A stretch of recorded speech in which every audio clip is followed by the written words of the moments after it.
अगर आपके फ़ोन में आई कांट इंस्टॉल का एरर आ रहा है तो सबसे पहले आपको अपने फ़ोन का स्टोरेज चेक करना है। स्टोरेज चेक करने के लिए आपको अपने मोबाइल के सेटिंग पे जाना है। सेटिंग पे जाने के बाद अबाउट डिवाइस पे आपको क्लिक कर देना है।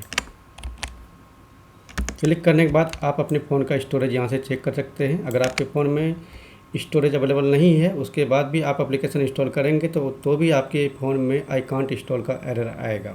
ठीक है, अगर आपके फ़ोन में स्टोरेज है फिर भी ये एरर आ रहा है तो इसको फिक्स करने के लिए आगे का प्रोसेस